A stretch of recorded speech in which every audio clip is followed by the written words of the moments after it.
Hello and welcome to Undercommon Taste. This is a podcast where we create and discuss homebrew content for tabletop RPGs. I believe in dragons, even if only in the mind. Who's to say dreams and nightmares are not as real as the here and now?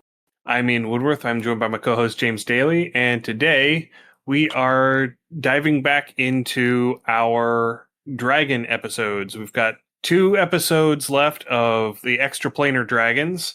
Well, 2 left of the upper planes, so all of the good aligned planes in the Great Wheel cosmology, and then probably 1 more as a catch-all for the rest of the extraplanar dragons that don't really fall into any of these, like the ethereal and the astral and the stuff from Spelljammer and stuff like that. Yeah. These are going to be probably the more boring dragons. Again, these are the lawful good ones, right?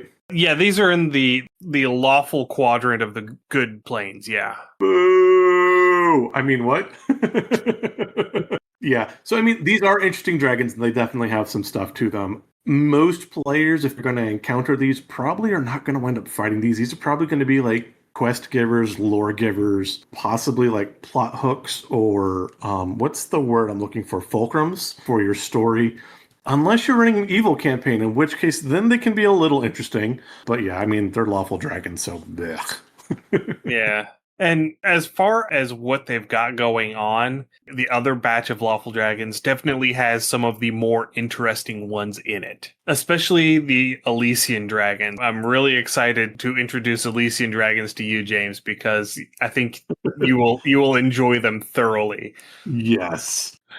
But yeah, I mean, we need dragons for these planes because these realms are going to have dragons, and they are going to be products of their realms because they are planar entities. And so they are dialed down, and I think it's because these aren't necessarily, again, meant to be fought on the table, at least not originally. Right, yeah, and many of them do also have abilities that they can use that are substantially more powerful than what is necessary, but in a way that sort of countervenes, is that the word I'm looking for?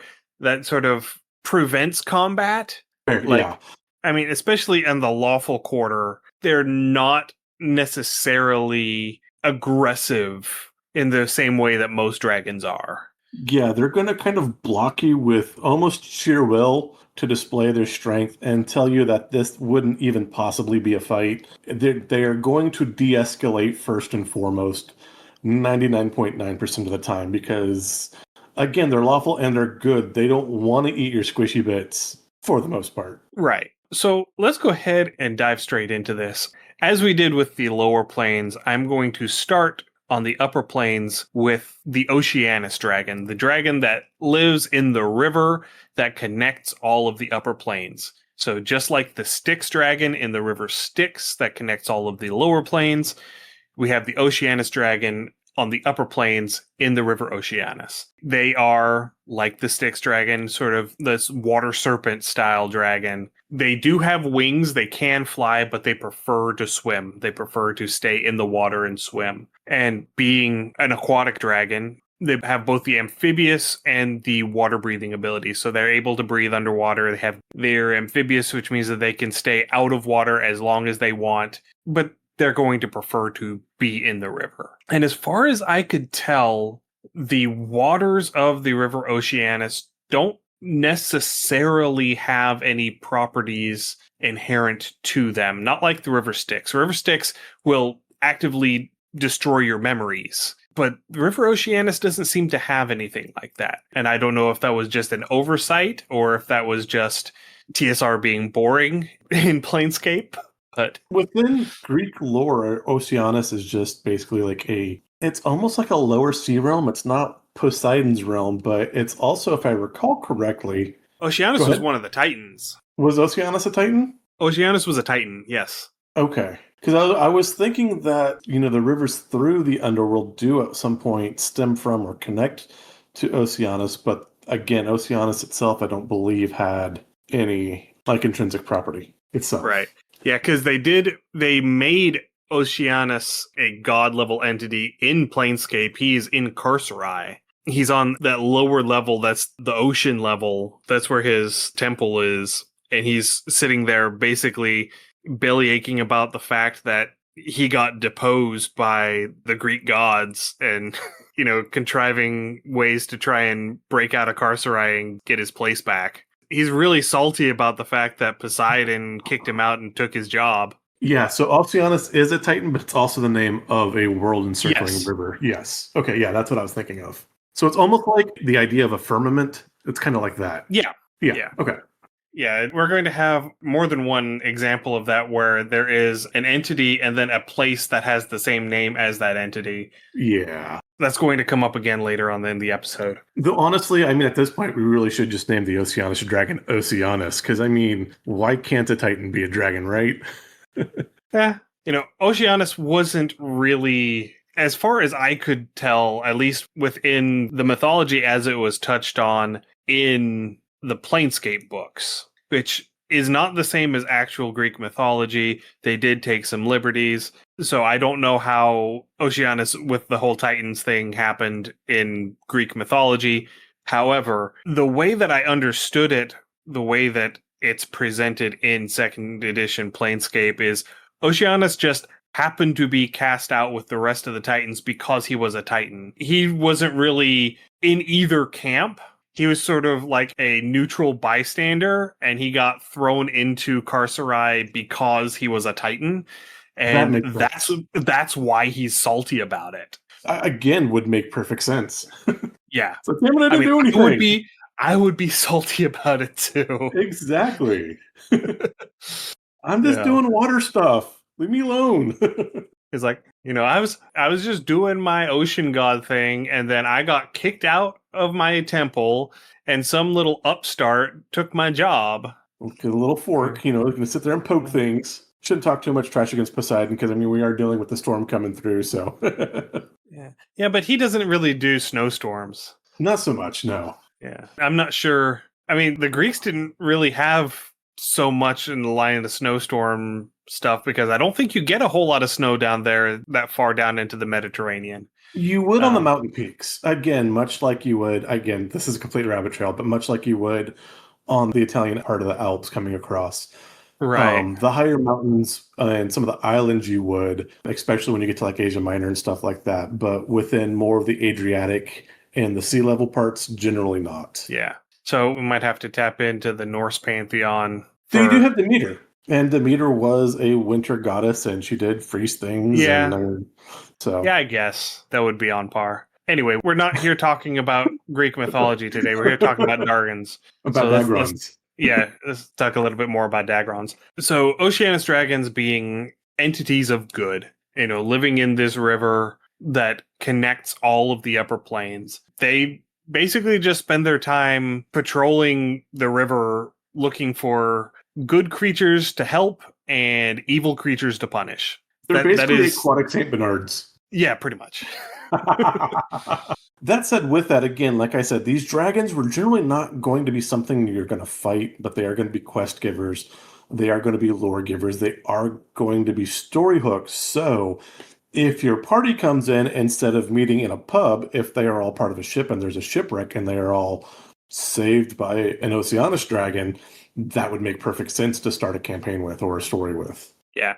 And if you're doing a Planescape adventure, something where you're going to be working around in the upper planes, let's say you have a task that is time sensitive and you are currently in Elysium and you have to get to Isgard. So you've got 2 whole planes between you. And so what you have to do is you have to find an Oceanus dragon that can basically be your guide to find a portal in the river that will let you shortcut and bypass Beastlands and Arborea to get into Isgard without, having to actually travel the whole thing. Ooh, I like that. Yeah. And, one of the things about the River Oceanus is that it has lots of spots where it becomes unnavigable. There are lots of rapids, lots of waterfalls along this river. And so there are multiple areas where if you're taking a boat down the river, you actually have to stop, get off the boat, and then pack everything down the riverbank to get around this giant waterfall or this stretch of rapids and then put back in downstream of them. And so having an Oceanus dragon, say, hanging out at the top of a giant waterfall, they're just there to make sure that boats don't go over the waterfall. Yeah. That is very on brand for them. That would be something that they would do. I like it. All right. So in terms of layers, there's no real guidance on what sort of things that they collect to put into a layer, but their layers tend to be in caves that are either along the riverbank or completely submerged under the river. But they don't tend to spend a whole lot of time in their lair. They're too busy going about being goody two-shoes. I think if I was going to make an Oceanus dragon treasure hoard, it would be things like abalone shell, that like iridescent shell you can find, coral coral jewelry or just pure coral. Yeah. Things like Larimar that are only found in ocean beds, pearls, things along those lines, very aquatic, natural stones, things like that. Yeah. I would love to have an Oceanus dragon that is just an exotic fish collector. Yes. Like, their whole lair is just a series of aquariums. That would be amazing. And they collect all these different fish. They have all of these little microbiome aquariums throughout their lair. And they're always, looking for some new exotic fish to collect. I would totally squee over that as a player. I'd be like, oh my God, this is great. I love this dude. Okay, you're almost going to make me like a Lawful Good dragon. This is terrible. Well, they're not necessarily lawful good. They're just good. They only have to be good because it's going to depend on which planes they prefer to stay in. So, if their preference is staying in Elysium, they're going to be neutral good. Okay. If their preference is Arborea, they're going to be chaotic good. Those are tolerable. And then when you get over towards Mount Celestia, that's when you get into lawful good territory. Gotcha. So, getting into the combat with them, they have 2 different breath weapons. The first one is a line of lightning breath, and the second is a cone of tranquility gas. They're a dentist. That's their human form. They are totally a dentist. Hold still when I gas you. So the way that it worked in 3rd edition, because the first stats I found for them, the only stats I found for them were in the 3rd edition Draconomicon. Creatures in the cone have to succeed on a will save, which would be a wisdom saving throw, or be dazed for 1d6 rounds plus 1 round for each age category. So you have a maximum of plus 12 on that, depending on how old the dragon is. So an adult dragon would be 1d6 plus 6. Okay. And so in 3rd edition, the dazed condition, because I had to go look it up because it's been so long since I've run the 3rd edition game, you lose your ability to take actions, but you don't take any penalties to your AC. So in 3rd edition, you had your total AC, and then you had your touch AC, which was based off of just your dexterity bonus, and you had your flat-footed AC, which was just your armor bonus. And so if you were stunned, you had to use your flat-footed AC because it was just you standing there in your armor. Whatever armor you had on, that's how much protection you had. So you would lose all of your dexterity bonus to your AC. When you're dazed, you still can't take actions, but you retain your ability to move, you retain your dexterity modifier. So in 5th edition, you become incapacitated. So the incapacitated condition just means that you can't take actions or reactions. And that is tacked on to a lot of other status effects like stunned. If you become stunned, you become incapacitated, and then you automatically fail any strength or dexterity saving throws, I think it is. And then attacks against you are automatic crits, I think. Right, I can't remember. That sounds right. Wait, no, I think it's automatic advantage. I think if you're... Okay, yeah. Yeah, because I don't think you get an automatic crit with hardly anything. I think if they're unconscious, it's an automatic Maybe unconscious, crit. yeah. Okay, yeah. Okay. Anyway, that's neither here nor there. All the rabbit trails. Yeah. So with them having a lightning breath weapon, they are also immune to lightning. And the stat block explicitly states that their breath weapons work just as well underwater as they do above water. That's mildly terrifying. Yeah. So being able to get caught in a 40-foot cone underwater and not being able to take actions underwater. Blurb, blurb. Hope you got water breathing equipped. Yeah. Another one of their abilities is a once per day ability called Smite Evil, which Boo! Oh wait. which allows them to add damage equal to their hit dice to a single attack per day against an evil target. For reference, a wormling, which is the smallest size category, has 7 hit dice. Oh, just a couple. So they automatically get a +7 damage whenever they use this ability. A great worm, which is the largest size category, has 40. That's called GG. An adult dragon has 22. Right. And again, generally where they're good dragons, they are generally going to try to incapacitate or de-escalate before they start fighting, but when they're going to fight, they're not really going to toy with you. They're just going to end you quick. Yeah. And so if I were to bring this into 5th edition, and I were to try and use this in 5th edition, I would have their Smite Evil ability. I would have it on like a recharge 6, sort of like their breath weapon would be. I would do a recharge 6 or even maybe a legendary action and make it like a paladin smite. The issue with that is you can't do legendary actions on your turn. Oh, okay. You can only do legendary actions at the end of another creature's turn, which, to be fair, they could legendary action smite a creature that came up to attack them at the end of their turn. So it could work as a legendary action, yeah. Or even make it something like, for 5th edition, I'd almost make this, oh no, I think keeping it as a reaction would be a little too defensive, but make it like a Hellish Rebuke almost. But that might be a little too passive. Yeah, I don't think that one would work too well, just by the nature of it. But I would also consider having it be a recharge 4 to 6 whenever they're dealt damage by an evil creature. Yes, that sounds correct. That's a good fit. Yeah, because then they're in a situation where they need it. Right. Because if there are no evil creatures, then it's just padding on the character sheet because they can't use it. Yeah. Because it's not against a non-good creature. It's against specifically an evil creature. Right. And then too, there's a difference of whether they're being offensive or defensive with it. If they're being offensive with it, then yeah, keep it as a 6 and you can only, but if you're using it to save someone or yourself at that point, then you're using it for good. Yeah. So yeah, that makes sense. Yeah. And then on top of all of that, they also have a number of spell-like abilities. They have Detect Evil at Will. So that helps with their knowing whether or not they can smite something. Fair.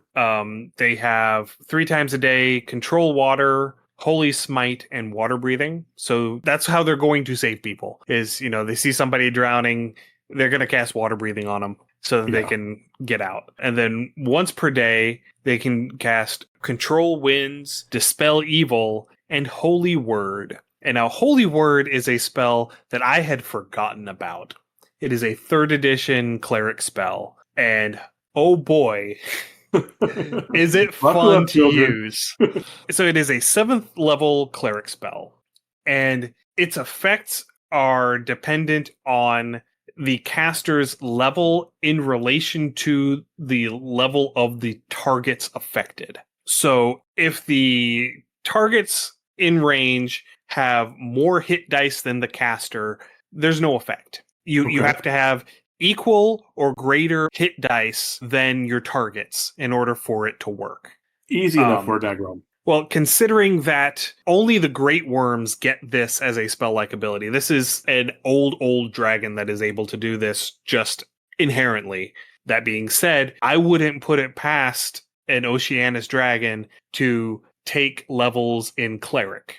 Right. Because they're dragons, they have the ability to do that. So a Great Worm, who is the only one that's going to have this passively, has 40 hit dice, as I have stated earlier.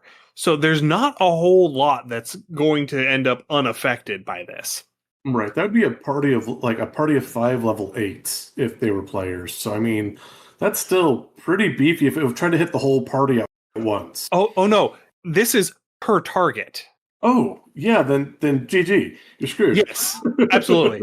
So if you have an equal number of hit dice, if you have equal level to the caster, you're deafened for 1d4 rounds. Oh, and this affects all non-good creatures with no saving throw. Ew. I do want to reiterate that. All non-good creatures, no saving throw. So equal level, you're deafened for 1d4 rounds. If you're at least 1 level higher, also blinded for 2d4 rounds. If you're at least 5 levels higher, they are also paralyzed for 1d10 minutes. Ew. And if you're at least 10 levels higher, all living creatures are slain and all undead creatures are destroyed. So again, if you're a player character, you need to be level 31 Yes. to not just instantly die. Yes. Or good line. That's nasty. I don't like these things. Okay. Love the aquarium. The aquarium's very nice. Huge fan. I'll visit when they're not there. Yeah.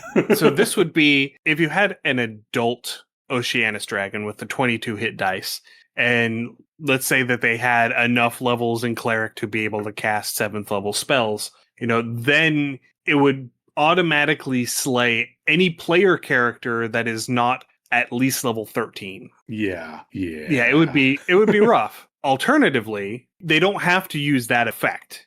There is a secondary option for using Holy Word, and that is if the caster is on their home plane, they can banish all non-good creatures within range, which is a 40-foot radius, to their home planes and lock them there for 24 hours. That's huge. Like, even in 5th edition, your banish spell, it's only for a minute. So 24 hours is huge. And all of those targets would actually get a saving throw if they tried to banish. They get a will save at a -4 penalty. And if they succeed, then they're not banished. What's the minimum level for a level 7 cleric spell? What level do you have to be for that? Is that level 10? 13. Level 13. So at level 13, your proficiency is going to be a +3 or +4? See here, it goes from +1 to +2 at 5th, then +3 at 9th. It would just become +4. Correction. Proficiency bonus starts at +2, not at +1, meaning that at 13th level, the proficiency bonus would have just become +5. Okay. So that's, say, that 5th edition would be 10 plus proficiency, so that's 14 plus the casting modifier. For a dragon that's going cleric, that's probably gonna be a +4, +5, I would imagine. Probably a good +4. I don't think they're gonna have a 20 will. Okay, so an adult Oceanus dragon is going to have their breath weapon save DC is 27, and their frightful presence save DC is 26. So it'd probably be about a 26, 27 3rd edition. That would translate to roughly, see here, if they're casting it as a cleric, their default wisdom is a 17, which is a +3. So they would be a DC 15. 15, yeah, with a -4 on top of that. That's a bear to save. Yeah, so the way that I would do that rather than doing a flat penalty, because it's pretty close, it would be with disadvantage. Mathematically, disadvantage is a -5. So, you would have a DC 15 at disadvantage to avoid being banished. A DC 15 or DC 17? 15. Okay, because it's 8 plus wisdom modifier plus proficiency. Is it 8? I thought it was 10. No, it's 8 plus 3 plus 4. Okay, perfect. Yeah, they used 8 instead of 10, so that way the level 1 base is a DC 10, just like it was in older editions. Perfect. Yeah, that makes sense. Yeah. So yeah, that's Holy Word. That's a defunct spell that did not make the translation. So visit the aquarium. They're great St. Bernards if you're lost on the water or have a shipwreck. If you're not good aligned, these potentially can totally wreck your day. Yeah. So that's Oceanus dragons. They're big, scaly serpent boys. They're not bad. I kind of like them. Yeah, I mean, again, love the aquarium bit. Like I said, they can totally wreck your day, though. So, and again, I love the visuals, and I love aquatic dragons. That does make me very happy. I would be okay with these. Would make great art posters. It'd be a great fun. I don't want to see one on the table. I don't want to see one in real life. Yeah, we'll go with that. Yeah. Well, I also don't want to see one in real life, but that's because I don't do boats. Like, I don't like being in a situation where I might not be on dry land. I like having terra firma beneath me. I was going to say, spoken like a true boy from the mountains. Yeah. Like, I can swim well enough to probably save my life if I had to. Water has no appeal for me. See, I love the water, but again, I grew up Central Valley, close to the coast. Yeah. It's a much warmer coast. Yeah, I miss moving water. Anyway, let's move on because we just spent a lot of time talking about the Oceanus Dragon and And there's three our left. tangents into yeah, there are three left. Luckily, unluckily, I don't know. These are all a bit shorter because these are all from Dragon Magazine entries. Well, two of them are. So the next one up on the docket are axial dragons. They are the dragons native to the clockwork nirvana of Mechanus from Dragon Magazine number 321. And they have the whole lawful superiority complex going on. They consider themselves to have the perfect, quote unquote, draconic form with sleek, angular bodies that are symmetrical and perfectly proportioned. Again, visual appealing, personality makes them complete jerks. Oh yeah, I mean, and they are lawful neutral. Yeah. This is from the plane of law, so they're going to have no soft corners, No, none. none whatsoever.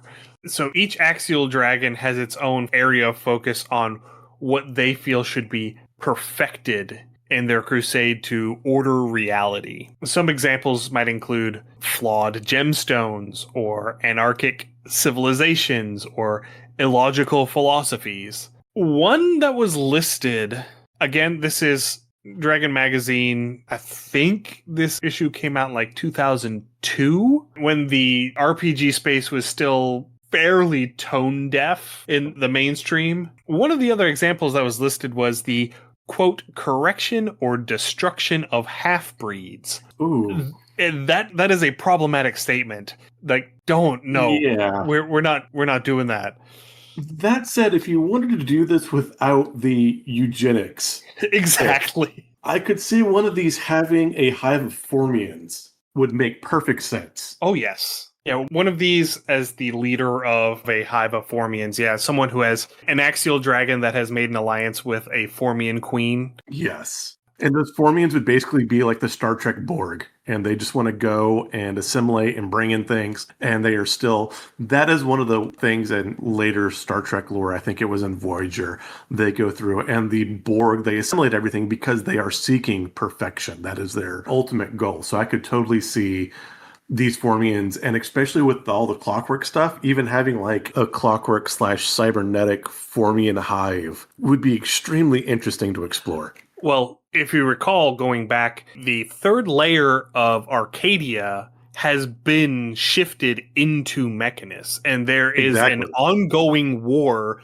between the Modrons of Mechanus and the inhabitants of Arcadia trying to get it back.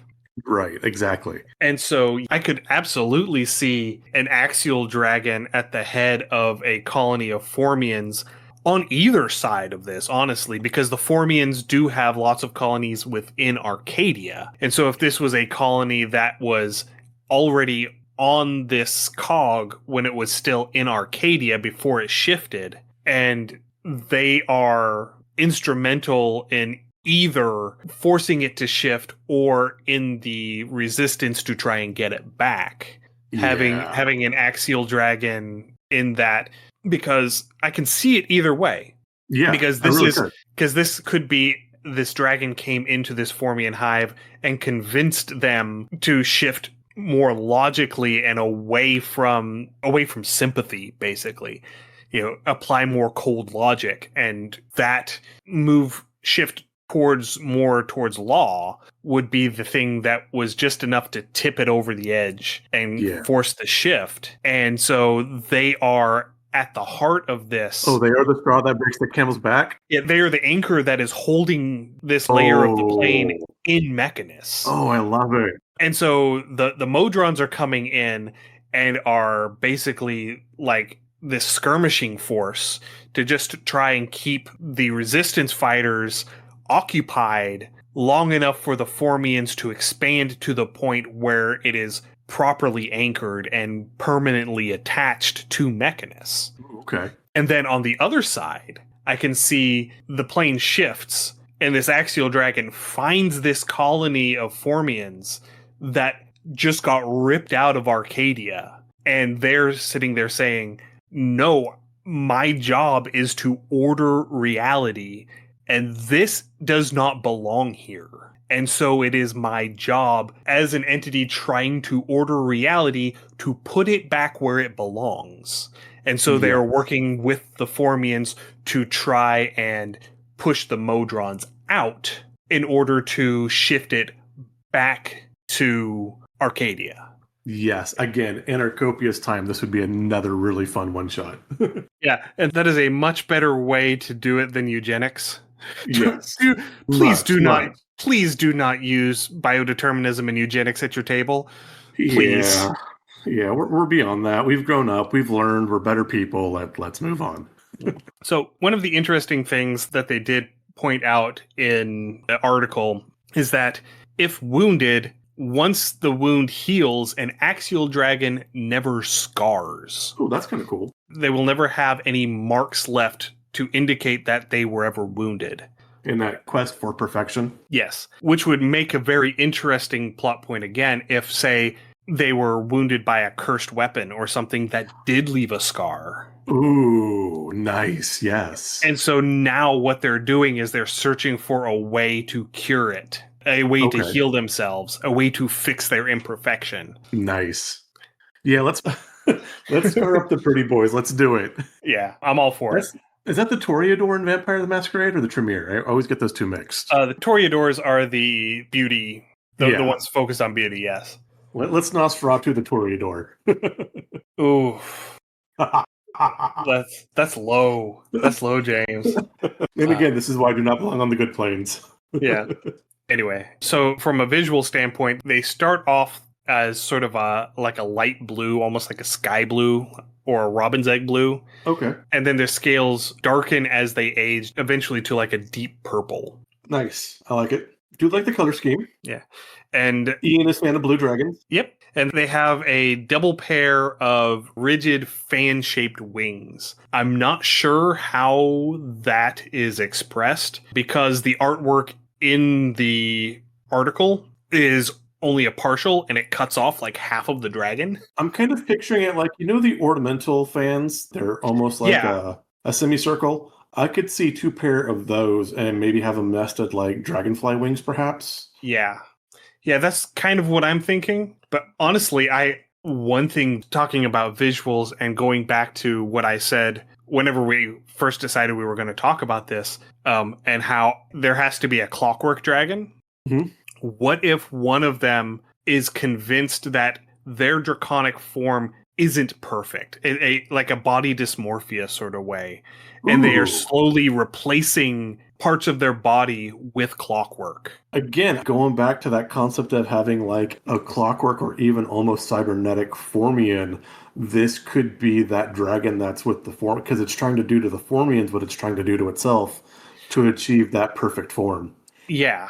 Oh, I like it. I like it. And body dysmorphia, again, if you're going to do body dysmorphia at the table, that's definitely a session 0 question. You want to be gentle with it. Yeah. You can get into some deep, murky water real fast with that, so be careful if you are going to deal with body dysmorphia. It is a thing, and so a bit of a personal note on my end, but during COVID, I wound up losing half my foot due to odds and ends and blah, blah, blah. And yeah, dysmorphia with that, it still rears its head from now and then, and it's a weirdly hard thing to deal with when you feel like your body is not right or not the way you want it to be. And it's not something that you can easily or quickly fix. And it does kind of linger. So again, if you do deal with this at the table, please be careful, be gentle, be polite. Yes. One thing that I did find interesting is there is zero mention. Granted, there's only like 2 or 3 paragraphs, but there's zero mention of layers for axial dragons. So they might not even have layers. That might be like an illogical thing. Or if they have a layer, it's going to be specific to whatever their crusade is. Yeah. I could see that too, especially like if you're on Mechanist and you've got like the whole clockwork thing going, there's not really, because you're going to be damaging your gears and stuff to create depth to it. So everything's going to be kind of certain. You might have a range, but not like a cave or something like that. And then too, if everything's perfect, then you don't need protection from the elements because everything is logical and correct. Right. Moving into combat stuff, they have a single breath weapon. Just one. It is a cone of force. Ouch. it's basically 2d6 damage per age category. So it maxes out at 24d6. You're rolling Warhammer dice at this point. And then you can have a fort or con save for half damage. Nice. Okay. And then they also have a small number of spell-like abilities. They have Arcane Sight, they have True Strike, and they have Plane Shift. Okay. And they also get Magic Circle against Chaos and Force Cage once per day. Force Cage is pretty brutal. The rest of it's a little underwhelming, except for the breath weapon. It is. And they don't have anything else. They don't have any other special abilities. That's it. Yeah, these are a little underwhelming. That said, with their philosophies, again, if you wanted to put them as a story hook or story arc, lots of potential to do interesting stuff with them. But as, again, table monsters or models on the table to combat against, not a whole lot there. So one of the things that they do get, because it's in the table and not in the paragraphs, as they get older, they pick up additional immunities. That's where all of this comes in. So as a wormling, they're immune to acid, fire, and disease. Once they hit young, which is category 3, they get immunity to cold and non-lethal damage. As young adult, which is age category 5, they're immune to poison and mind-affecting effects. Nice. I would imagine that would come in younger, but okay. At old, which is 8, they get immunity to polymorph effects and death effects. Okay. At ancient, which is 10, they get immunity to critical attacks and sneak attacks. Nice. And then as a great worm, see here, they max out with damage reduction 20 magic and damage reduction 10 chaotic. So, so that's not bad, actually. They just become impervious. Yes. Okay. They become inevitable. Yes. An axial dragon with an inevitable would be scary. Yeah. I forgot about the inevitables. Oh. Yeah. Oh my. And they also have, once they hit Great Worm, they have spell resistance 27. Yeah. Yeah, you're just not going to be able to hit them is the great thing. So unless you are a chaotic aligned spellcaster, throwing spells at them that can overcome a spell resist 27 and damage negation 10. No, because damage reduction 10 chaotic means that chaotic overrides the damage reduction. Oh, okay. And the damage reduction 20 magic means that magic overrides that.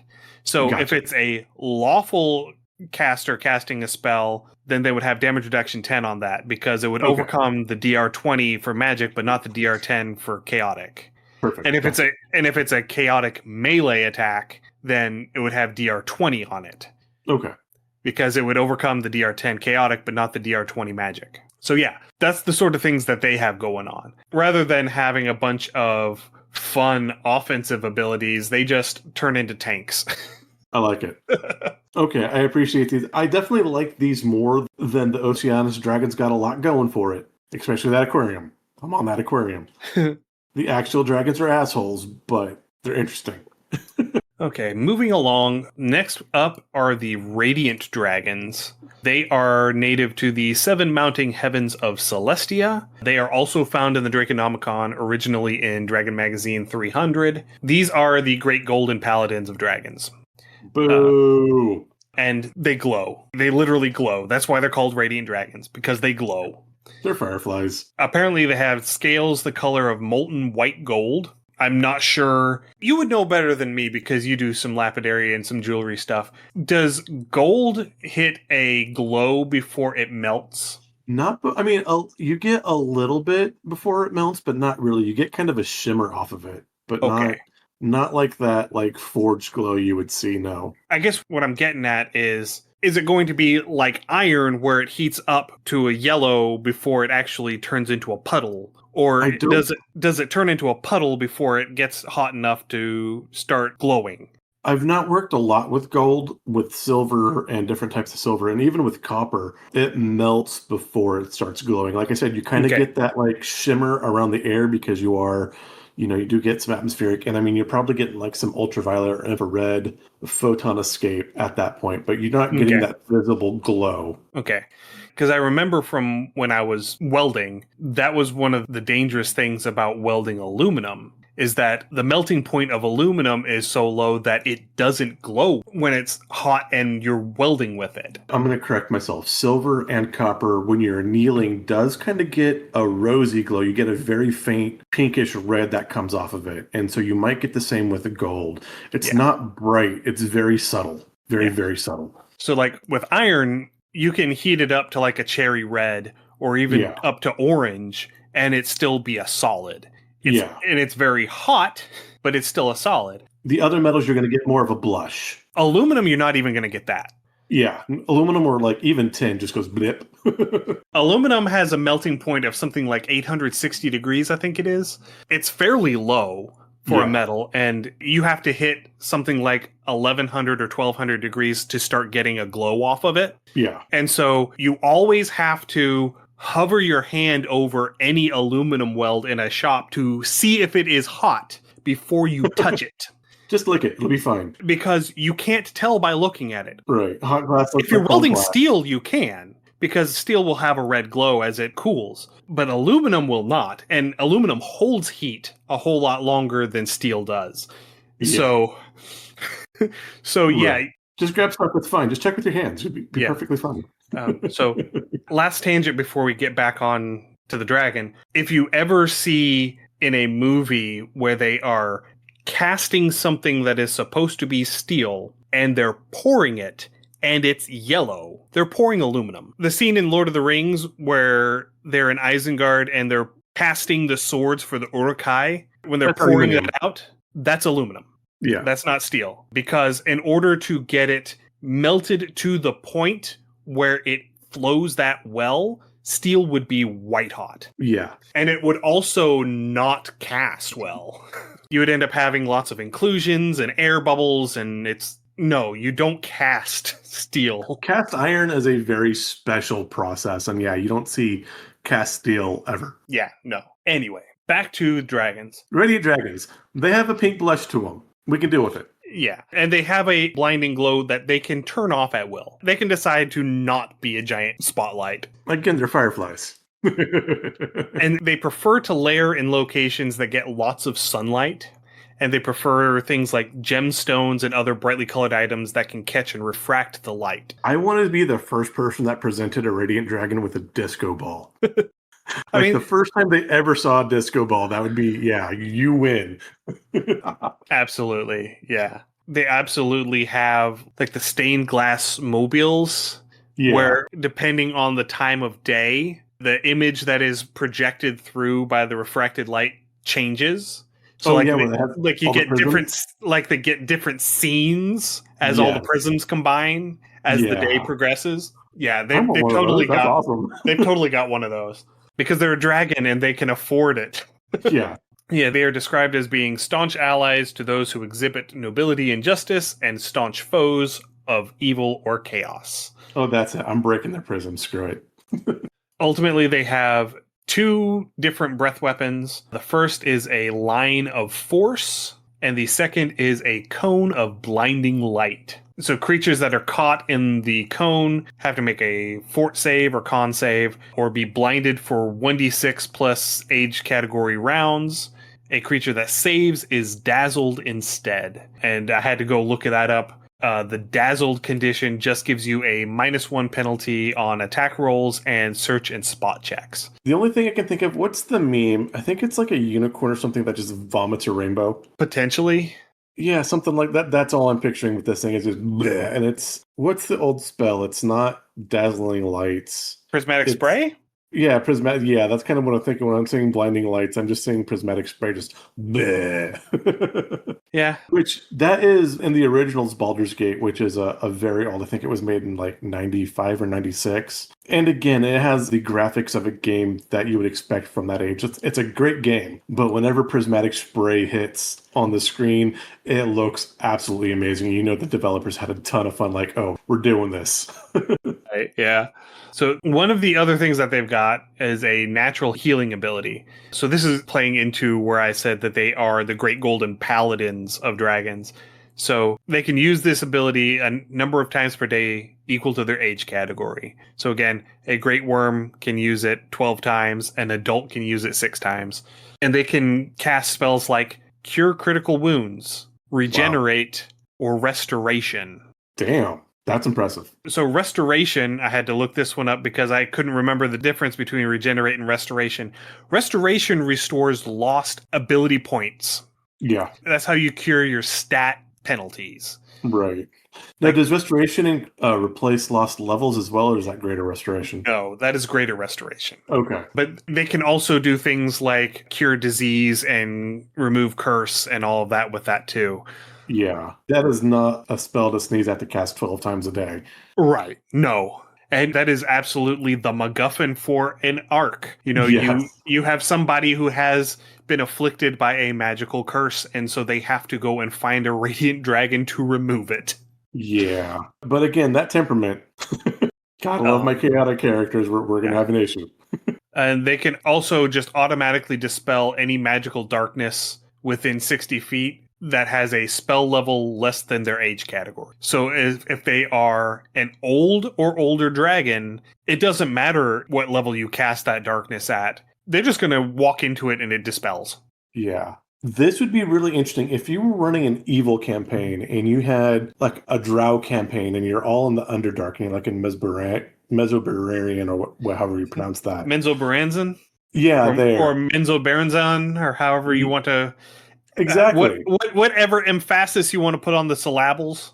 But drop a radiant dragon right in the middle of their city, just because. Oh yeah, that would be in campaign type stuff. But that would be that would be the cleric of Corellon Larethian opening a gate to Mount Celestia in the final battle against Lolth. Yes, yes, absolutely. And it would just be amazing to watch. Great cinema. Oh yes. That would be part of the whole 5-hour cinematic end battle to wrap up the whole campaign. Yes. Absolutely, yeah. So they also have the spell-like abilities to cast the spell Daylight at will. Ew. So that is the light cantrip, the 3rd level spell version of it. Right. That's like the 90-foot radius light that acts as daylight, so it will affect vampires. Mm-hmm. They're also able to cast the spell Searing Light 3 times a day, and the spells Prismatic Sphere, which is like Prismatic Wall, but a sphere. Yeah, I could see Prismatic. Yeah, that I like that. Though I would like Prismatic Wall too, but yes. Yeah. And Sunburst. Ew. Once a day each. That's rough. Yeah. So I think in 5th edition, Prismatic Wall and Prismatic Sphere got rolled into the same spell. I think you can choose to either make it a line or a sphere when you cast it. Gotcha. As I said, that's what I was kind of imagining. Like when you said they had that breath weapon of blending light, that's kind of like I said. That's what I was going with, that Prismatic Wall. Apparently not. Okay. Oh, nope, you can. You can form a vertical opaque wall up to 90 feet long, 30 feet high, and 1 inch thick. Alternatively, you can shape the wall into a sphere up to 30 feet in diameter. So yes, they just combined the two into the same spell, because, I mean, they are effectively the same thing, just have different shapes. Yeah. But yeah, so that's Radiant Dragons. That's the things that they can do. They're all right. They're kind of one-dimensional a bit. Yeah, a bit. Again, that draw cinematic would be amazing. Right. Oh, yes. Oh, yes. All right, next up, we've got Adamantine Dragons, which I think are my favorite of the 4 that we're covering tonight. Adamantine dragons are native to the twin paradises of Bytopia. They are also found in Dragon 321, and they are the self-appointed protectors of Bytopia. They are described as being helpful to a fault. So these are the golden retriever dragons. They just want to be helpful. Yeah, these would be fun. I can see where they get annoying really, really fast. But yeah, I would kind of love them. And on top of that, physically they're described as having bodies that are disproportionately small compared to their limbs, wings, and tails. So they are all appendage. They're that gawky teenager. They just hit their Yeah. growth spurt. Oh my god. Yeah. But talking about golden retriever, Yeah. because we have a friend who has a golden retriever that was going to be a service dog and just he didn't quite work out, bless him. But I don't know if you have ever been in the room with Wicket and had him flapping you with his tail. Yes. Yes. Yeah, this tracks. It does. Pyrenees often do. I mean, looking at this description, I could see these as older Pyrenees pups as well. A bit, yeah. Depending on the temperament of the Pyrenees, I've seen them both go both ways. But yeah, absolutely, golden retrievers just all over the place and eager and wanting to have fun, and they have that crazy smile on their face no matter what. And yeah, Yes. yeah, I'm right there with you. Right there with you. I love these things. So, touching back on what you were talking about with the Radiant Dragons, they're described as having smooth hides, adamantine dragons, which glitter like silver coated in diamond dust. So, they are literally disco ball dragons. Yeah, or if you ever get like the cutting wheels for like a Dremel or like a large angle grinder. Yeah, okay. Totally. Yeah. And they are also one of the very few planar dragons which explicitly has an alternate form. Ooh. So they're one of the few that are explicitly allowed to assume the shape of a medium or smaller humanoid or beast. Okay. And totally a golden retriever.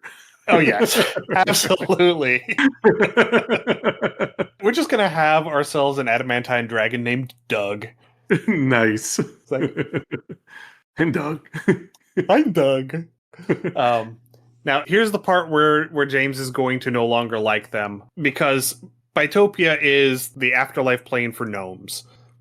Yeah, you lost me. And so the gnomish petitioners of Bitopia will often build castles explicitly for the adamantine dragons to lair in. And they will do that whenever an adamantine dragon moves in and decides, I have decided to adopt your town. I am going to be your protector. And then they say, and then the gnomes are like, okay, well, I guess we'll build your castle then. Build your place to stay.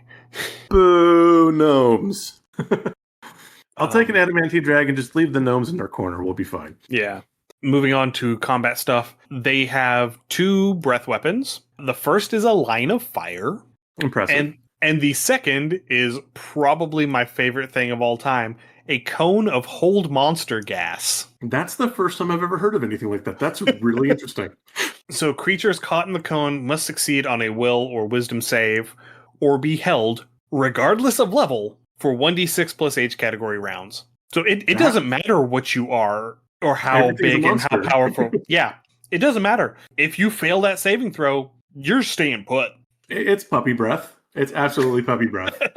Aww. Yeah. And so their natural weapons, so their bite, their claw, and their tail, are considered one size category larger for the purposes of dealing damage, which means that the size of the damage die increases by 1. So if it would normally be a d6, it becomes a d8. If it would normally be a d8, it becomes a d10, and so on. Okay. And because they're adamantine dragons, their exterior is adamantine. So all of this plays into that, just the natural properties of adamantine. The adamantine scales that they have makes all of their natural weapons be considered adamantine for overcoming damage reduction and bypassing hardness. Okay. Because in 3rd edition, objects had hardness and you could break them. Yes, which is something I miss. Yeah. And they also have something else that you miss. They also have the feat Improved Sunder, Ooh. Which allows them to attempt to destroy opponents' weapons and armor. I do like that. Now, real quick, DM call on this one because I don't see it on here, but since their bodies and their scales are adamantine, this would mean they're immune to critical damage, correct? And critical hits? Yes, I would say so. Because any adamantine armor you get in 5th edition, that's the entire point of it. It makes you immune to criticals. Yes. Yeah, that was the way it worked in 3rd edition, too. Yeah. Adamantine armor negated crits, and adamantine weapons overcame damage reduction for constructs.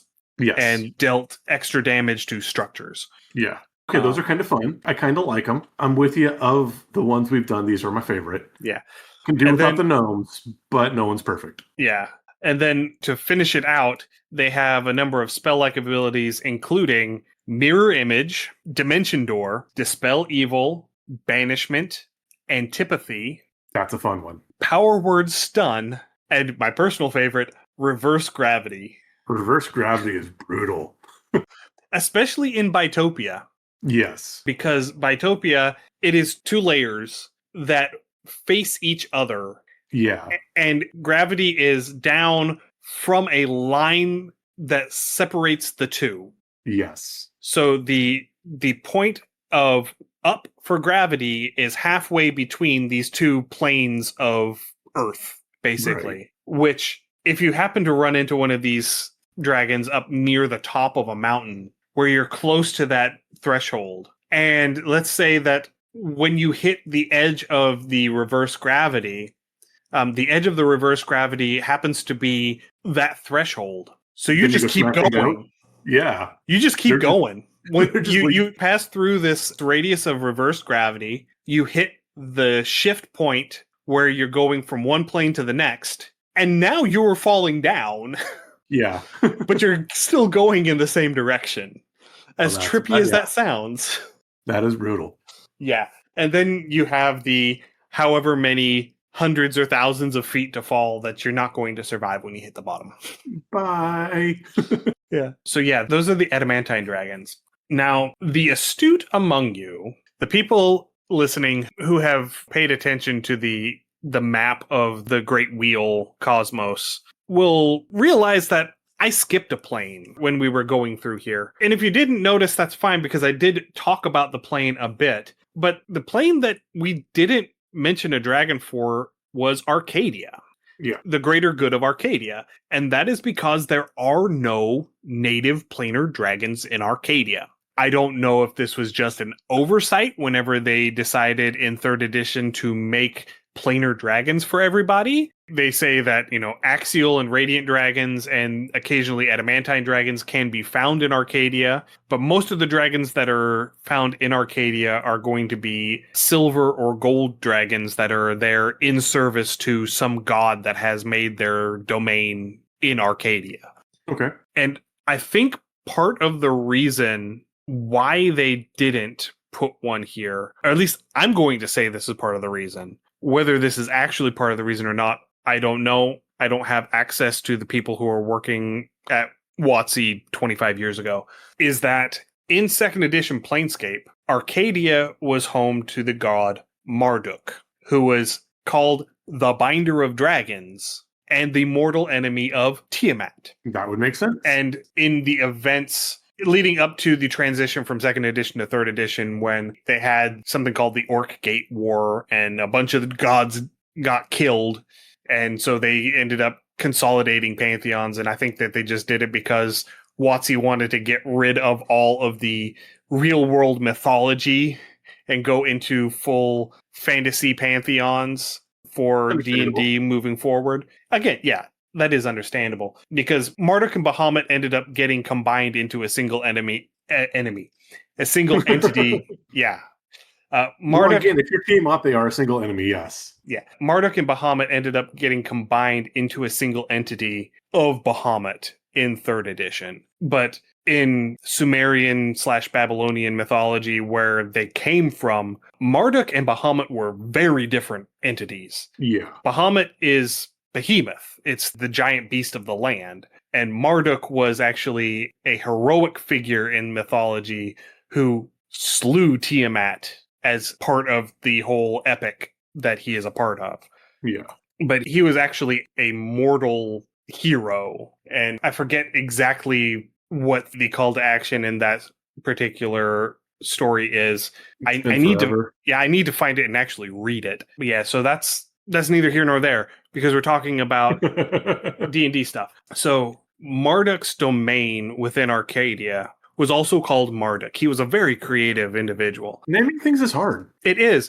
And then, to further emphasize the point, the city within the domain is also called Marduk. As it should be. As it should be. One of the rules of his domain, dragons are straight up prohibited from entering. They're permabanned. If they find a dragon within his domain, If it's lawful good, they ask it nicely to leave. And they get one chance to leave nicely. If they are neutral or chaotic good, they are forcibly expelled. Okay. If they're neutral or evil, they just straight up kill them. Now, again, if you want to do a dragon hunting campaign, that could be like you are dragon patrollers or dragon hunters in Marduk. That could be a fun campaign, and you are slowly encountering more and more mature dragons and trying to figure out why the dragons are coming in or who's trying to sneak them in type thing. That could be an interesting story to run. Yeah. And then on top of it, not only are they prohibited from entering, but they lose access to all of their additional abilities beyond what they can physically do with their bodies. So Ooh. they can still fly, they can still use their wings, they still have their bite and their claw and their tail attack, but they lose all of their spells or spell-like abilities. They lose their breath weapons. That's impressive. So it makes it much easier for Marduk's forces to expel a dragon Yes. whenever they don't have access to their whole kit. Ooh, okay. So I'm thinking, like I said, we're doing this as a campaign or story arc or whatever. We have our party of dragon patrollers, and we get some chaotic or even evil dragons would probably do this. And they bait and kite the party to just outside of Marduk's territory, where suddenly now they have their abilities and their breath weapons back to surprise. Yeah. Yeah, they would absolutely, like a green dragon would absolutely do that. A green or a black. Yeah, totally. Yeah. And the last little detail surrounding that I want to bring up is that it also included all dragon kin. So that included fairy dragons, that included pseudo dragons. It didn't explicitly say Dragonborn, but that's because Dragonborn didn't exist in 2nd edition. Right. Were there Dragonborn in 4th, or was that purely a 5th? Okay. Dragonborn were in 4th. Okay. And there were half dragons in 3rd, which became Dragonborn. Okay, yeah, but half dragons were in 3rd. They were different, but yeah, I could see how they could make that branch. But so, like, I don't know if a Dragonborn character would be allowed in Marduk. I would say no. I'm inclined to agree with you. I think that they would run foul of that, and that they would lose any of their racial abilities. Like they would lose their breath weapon, they would lose their damage resistance based on their color. Yeah, they would lose all of that. Yeah, if they entered, and they would be rounded up and asked to leave if they were good aligned. Yeah, so I'll go back to what the character claims their alignment's going to be. And I can totally see them using a magic item like a necklace of non-detection or something like that to spoof that. Yes. You know, have a magic item that makes them read as a different alignment than they are. It's Belden's sheet of lead. Yes. Yeah. Was it Belcar? Yeah, Belcar. Yeah, that's right. Yes, Belcar's sheet of lead from Order of the Stick. Order of the Stick, yeah. So yeah, that's basically it. I'm not sure if I were to make a dragon for Arcadia, I don't know what I would do with that. There's just not really anything that necessarily jumps out at me as iconically, this is Arcadia. Yeah, right.